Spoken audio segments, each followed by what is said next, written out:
This really is as good as it's going to get this season, isn't it? Star Trek Strange New Worlds, Episode 9, Terrarium. It's fine. It's fine. In a vacuum, it is decent, bordering on good. Yeah, no. When I started that sentence, I thought I was going to say good, bordering on great. It's not. It's not. It's decent, bordering on good. So let's talk about it in isolation first, and then we'll put it into context, multiple contexts actually, as to why I can't get enthusiastic about it.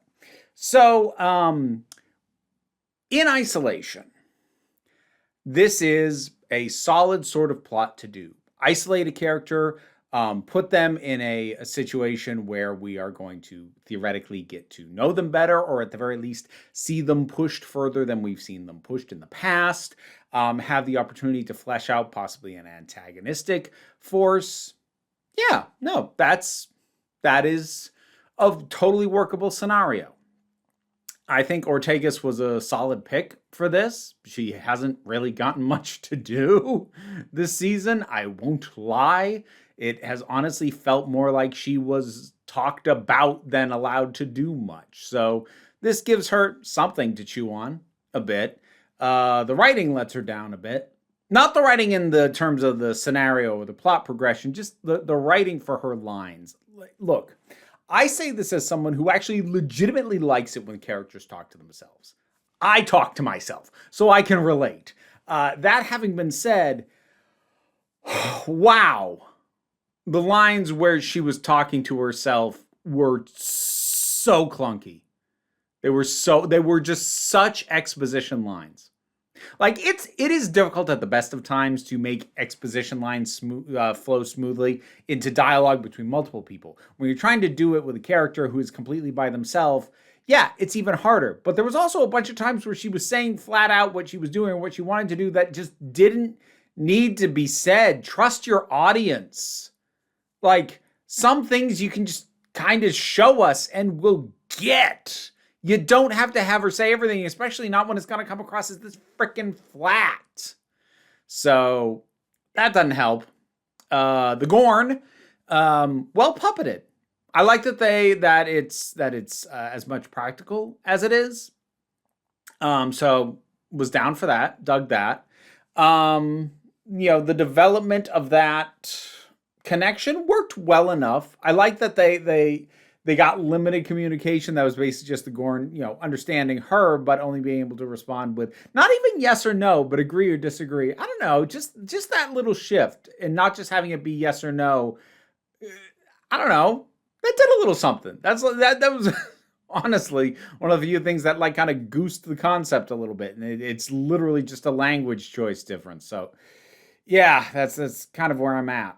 As far as what goes up on the ship, it's exactly what you expect when you have a stranded crew member. You have a couple of people who are, hoping against hope, and then you have the people trying to reel them in and be like, okay, yeah, but she's probably dead. So and it's standard scenario.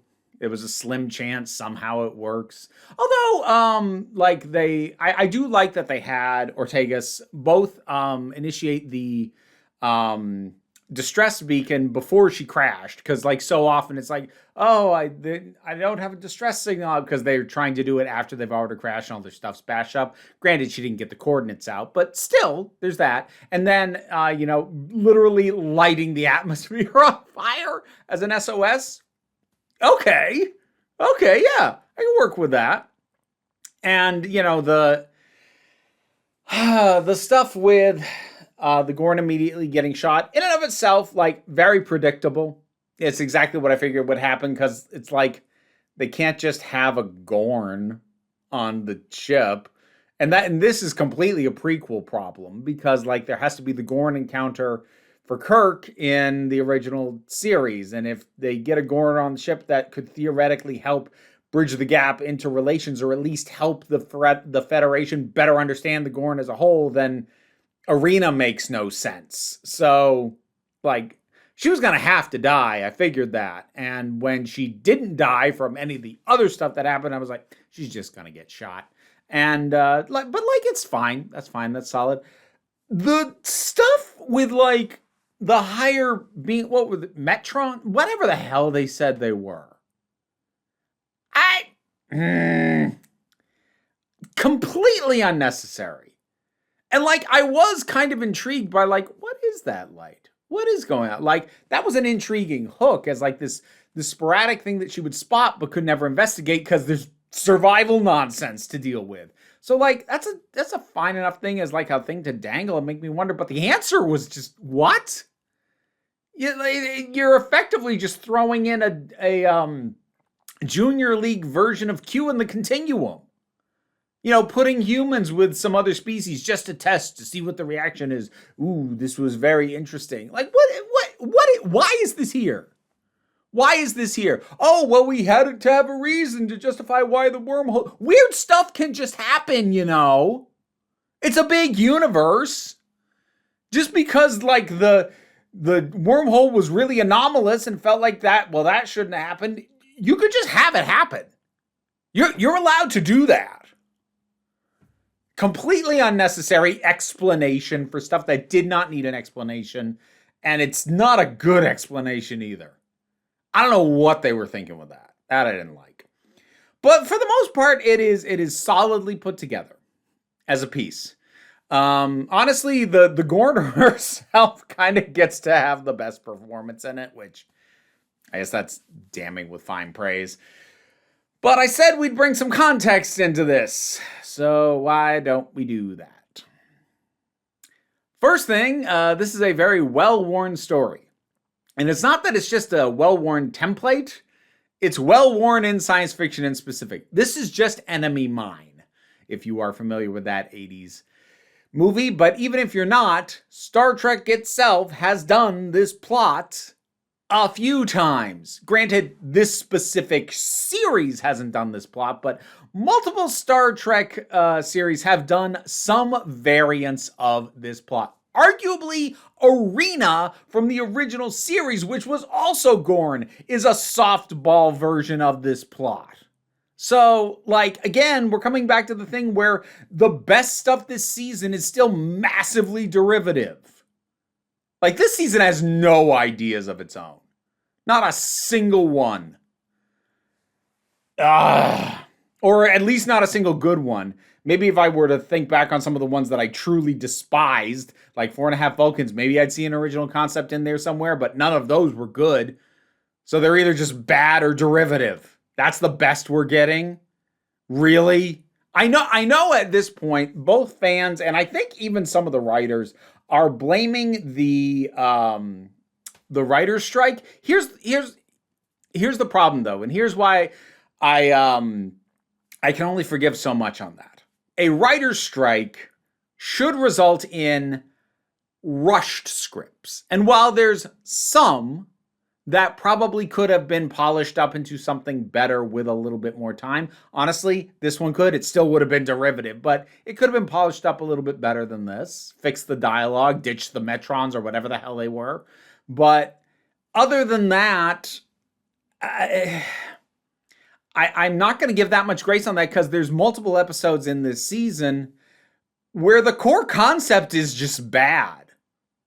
I'm sorry. The core concepts for the freaking wedding thing and 4.5 Vulcans and some of the others are just fundamentally bad. They're bad ideas. And while a more time, you know, and that maybe you were deprived because you were just coming back from the strike and you were on a real time crunch. Maybe that meant you had less time to polish the turd, but it was still a turd. That's kind of an end of season ramble I just went on there because I still haven't seen the last episode. But anyway, regardless, I'm frustrated with this show right now. Can you tell? I might not be back next season. And that's not like me quitting out of spite. That's me making the decision that I don't want to sink this much time into something I am not enjoying, by and large.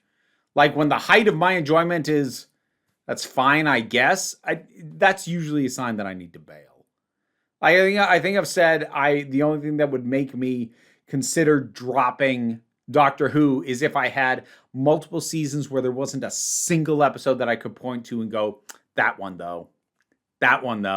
And I think Doctor Who has only ever given me one season that did that, and that was Flux. But that was also only a 6-episode season. That was also crunched by circumstances, in that case, COVID. But, like, that was the only time. Every other series of Doctor Who, there's at least been one. I found one, I'm like, oh, that's so good, though. This season of this show, nothing. But anyways, yeah, that's not the only context that's a problem. It's not just that it's a recycled plot line. It's not just that Star Trek as a franchise has done this plot before.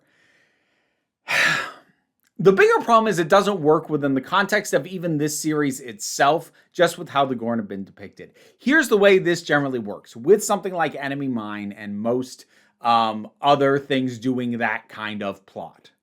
Generally, it only really works when you are in a situation where the two characters are from sides that are already at full-blown war or know so little about each other that, like, it's just an abundance of caution that starts them off against each other.